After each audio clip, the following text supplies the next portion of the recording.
So I wanted to show a couple different options here, just because remember, when we've been running these reports, we've been running these reports on a very high level. So what I want you to do is, I don't want you to focus so much on the data here that's going to come out in this report. What I want to do is just kind of show you how some of the time elements work. So we've been rolling up everything at the full year value.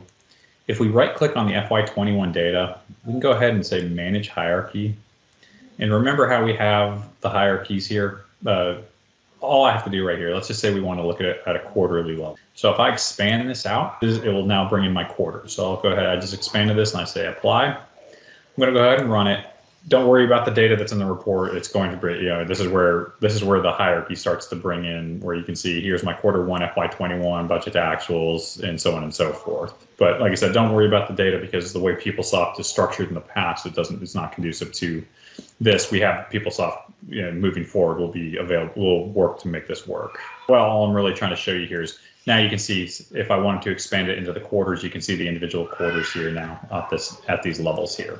That is my least favorite way on how to actually show the individual time stratums here. What I want to do is I want to show you how I typically do it. So when I run the report, it's a little more cumbersome, it's a little more time consuming, but I feel like it's a little more dynamic to like what I'm trying to do. You see what I did right here on the elements page here, the basic elements page. I went into time and I went into FY21. What I can do is I can actually just drag and drop my individual quarters in here. If I wanted to take a look at it on a quarterly basis, or if I wanted to take a look at it on a monthly basis, I could drive into the individual quarters and bring in the individual months and so on and so forth. That is my preferred way, because what I'm going to do is I'm going to delete these quarters real quick, and all I'm doing is just hit highlighting them and hitting the delete key. I think this will display why it's an issue. I'm only going to expand out Q1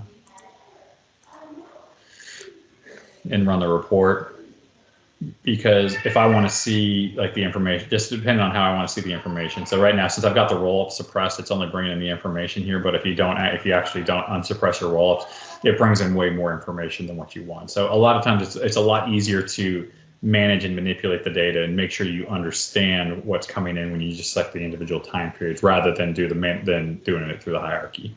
I'm going to show an example as to what I want to do. What I'm going to do is I'm going to remove my difference here, my difference column, just to show a reason why you might need a different segment. Just so right now we have our FY21 actuals and our FY21 budget. Let's just say I want to bring in what our FY22 information is going to be. Let's just say, well, I want to take a look, see, okay, well, what's my FY22 budget going to look like? Well, what we have to do is to bring in the version. So I'm going to just do this very quickly. Do not do what I'm doing, because what I'm doing is I'm showing you how to not do this. So you can see I'm operating in one segment, just bringing all this information in here. And now you can see what it does here is, since I put 2 time segments up here, it's given me all of the information, like the same stratum, so the same hierarchies is saying, okay, what are my actuals? What are my FY21 budget? What's my FY22 budget? And what we really want to be focusing on right here is, like, we're looking at our budget versions, and it's just it just makes a very messy report.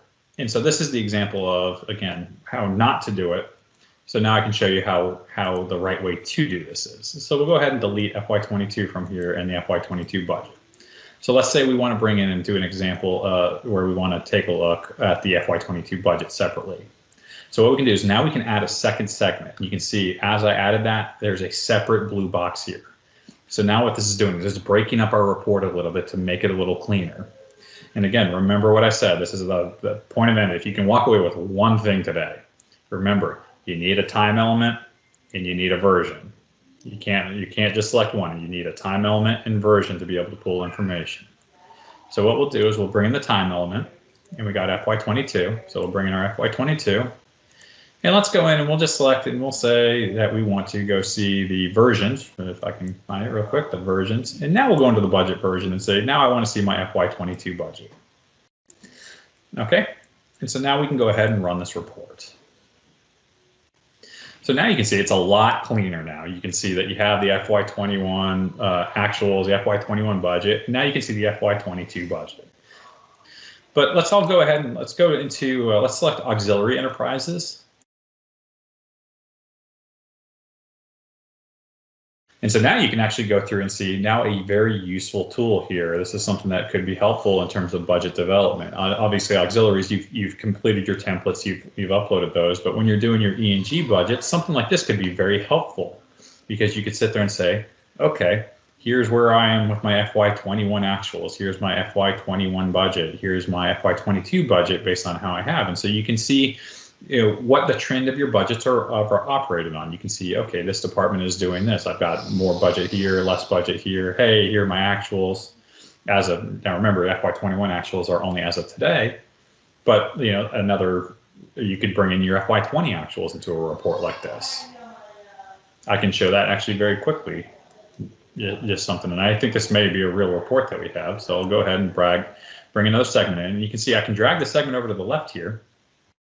And now let's just say, all right, I want to see what our FY20, because FY20 is a full year. And our version, we'll bring in the actuals version here, go in and say, all right, what are my total actuals?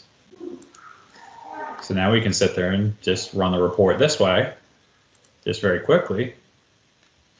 And so a report like this, now I can see, here's my full year 20 actuals, here's my as of today, 21 actuals. Here's my FY21 budget. And here's my FY22 budget for what was submitted. Something that could help with budget development. The reports can be very dynamic because you can look at these reports in any different ways.